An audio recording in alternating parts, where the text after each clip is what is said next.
Salut la famille, j'espère que vous allez bien. Une fois de plus, bienvenue sur notre chaîne préférée, Chronique Afrique. Merci déjà pour tous ceux qui nous suivent jusqu'ici. Pour tous les nouveaux, nous vous prions de vous abonner à la chaîne pour ne manquer à aucune information. Alors, aujourd'hui, on se tape note une nouvelle information du côté du Mali.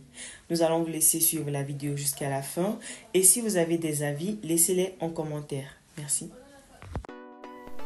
Le chef de l'État malien lance un chantier du siège de la Cour des comptes. Bamako, le 20 décembre, le chef de l'État, le général d'armée Assimi Goïta, a posé jeudi la première pierre du siège de la Cour des comptes d'un coût d'environ 8 milliards de francs CFA financé sur le budget national qui sera bâti sur une superficie de près d'1 hectare à Bangakungu. Les travaux de l'édifice de la 6e institution de la République vont durer 3 ans. Inspiré de l'architecture du palais de Hogong, le futur siège de la Cour des comptes R+5 comprendra 187 bureaux, dont 171 bureaux avec des toilettes intégrées, un atrium, 12 salles d'archives, 2 salles d'audience et 350 places et 2 salles de délibéré, un restaurant, une bibliothèque, 45 places de parking, couverts dont 27 en sous-sol et 18 au rez-de-chaussée. Le président de la transition a souligné l'importance de la Cour des comptes dans la gestion des finances publiques en rappelant qu'elle est l'institution supérieure en matière de contrôle dans ce domaine. Son rôle est déterminant dans le cadre du contrôle de l'exécution des lois de finances et de l'évaluation de la politique publique, a précisé le général d'armée Assimi Goïta.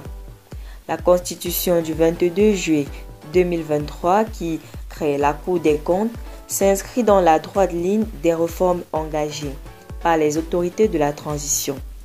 Selon le chef de l'État, cela prouve la volonté des autorités de la transition de promouvoir une gestion vertueuse des ressources de l'État, gage d'intégrité et de bonne gouvernance.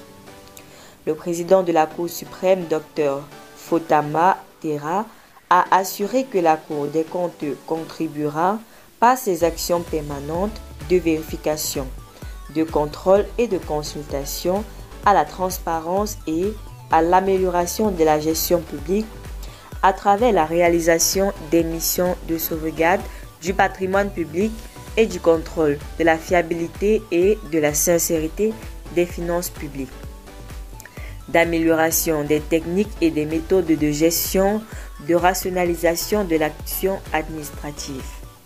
À côté de ces missions d'audit ou d'évaluation, la Cour des comptes exerce des attributions juridictionnelles spécialisées en matière de finances publiques.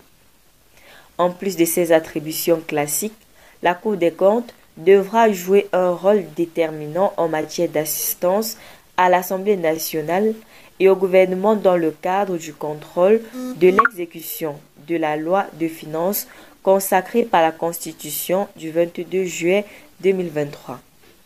En plus du Premier ministre, le général de division Abdoulaye Maïga, des membres du gouvernement, des présidents des institutions et des diplomates accrédités au Mali ont assisté à cet événement.